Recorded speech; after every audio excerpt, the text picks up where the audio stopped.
When the finals came out and absolutely broke the internet, there were so many people saying how it's going to die in 2 months. Surely they couldn't be more wrong about that. Nah, fuck. But then, to our surprise, only just a few very short months later into the year, there was another game that kinda just spawned out of the blue that none of us saw coming. Arrowhead Studios gave birth to Helldivers 2.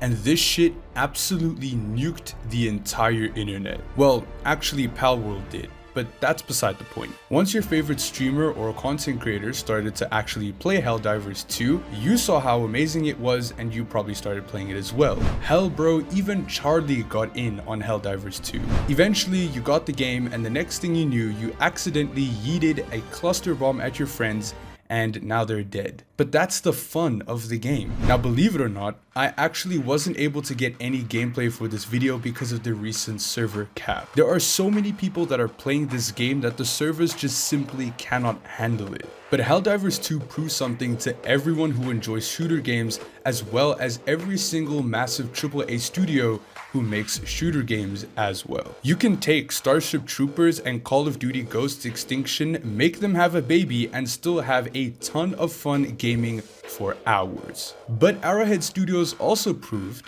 that microtransactions can actually be fun. Hold on now. Allow me to explain. Just when you thought that the gameplay, the lore, and future content was looking really good for Helldivers 2, Arrowhead Studios showed EA and Bungie why they absolutely suck at doing their job and gave major AAA games a massive wake-up call. Even though this game is priced at $40, it is way over worth that amount for the kind of content that you actually get in the game. And yes, there are microtransactions, however, it's not done the way that you may think it is. For instance, Diablo 4 is selling horse armor for the price of both Helldivers 2 and Palworld put together. Let that sink in for a second. A damn horse, bruh.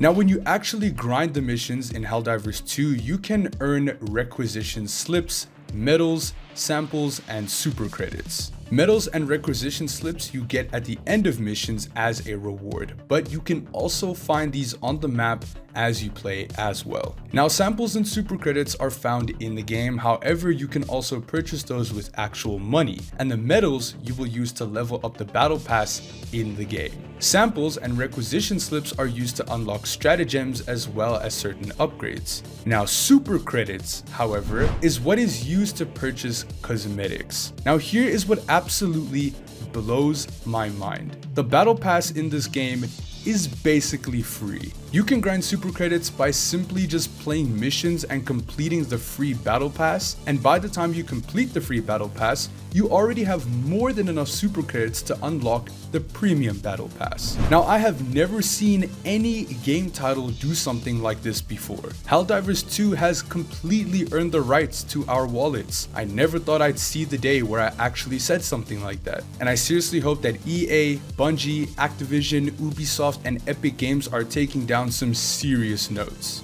Like, their pages should be on absolute fire with the amount of notes that they should be taking. Now, of course, you can choose to buy other cosmetics faster by just using your own money, but of course, you can also just farm super credits by playing the game and buy whatever you basically want for free. It is absolutely no surprise that Helldivers 2 is taking live service gaming and the internet by storm. And now the crazy thing is, any new game that releases is typically always fun because it's new until it ends up like Titanfall 2. However, Arrowhead Studios innovated with how they approached introducing this game to us. Even though it has no campaign, people playing this game is equivalent to little kids snorting on Fortnite for a living. Matter of fact, this game is so damn good that the devs admitted that the servers just cannot handle the amounts of people trying to get on and commit friendly fire. They had to cap the servers at 450,000 players, and some of us couldn't even get into it 2 nights ago. It is currently the most sold game on Steam, and not to mention it even has an entire player base of over 400,000 players on just Steam alone.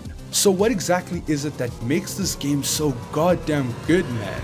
Put simply, the developers of Helldivers 2 don't plan on stopping any kind of content releases anytime soon. There are 4 new planets to explore that you couldn't do last week, an entire battle pass to complete, and multiple difficulties to play each planet on. The endgame content for this game is insane, and it's definitely safe to say that we are all extremely happy with this game. Now, one of the very anticipated things that we are all looking forward to in Helldivers 2 is of course new enemies to fight in the game. Now, for those of you who haven't played Helldivers 1, there is actually a new enemy faction that isn't in Helldivers 2 that are going to be seen coming to the game in the very near future. And this enemy faction is called the Illuminate, an aquatic based enemy, and they are far more technologically advanced compared to the enemies that we currently see in Helldivers 2. They have curated their space exploration technology for hundreds of thousands of years, and of course,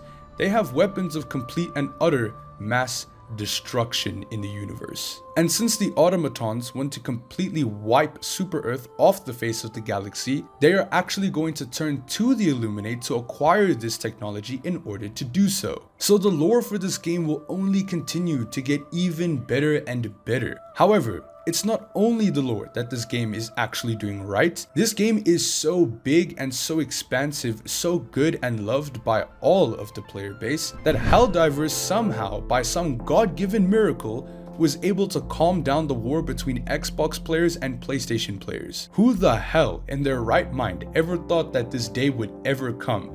But alas, here it is. PlayStation players as well as Xbox players on Twitter are hammering at the developers to bring this game to Xbox so they can also blow their friends to shit on the battlefield. Which game in history was able to calm the storm between PlayStation and Xbox players? I don't know, I can't remember, but I'm pretty sure one of you guys can let me know down in the comment section. But all in all, Helldivers 2 is a perfect example of how microtransactions should be done in live service gaming. So which is better, an entirely free battle pass or an entirely free heirloom in Apex Legends, which would usually cost you around $160?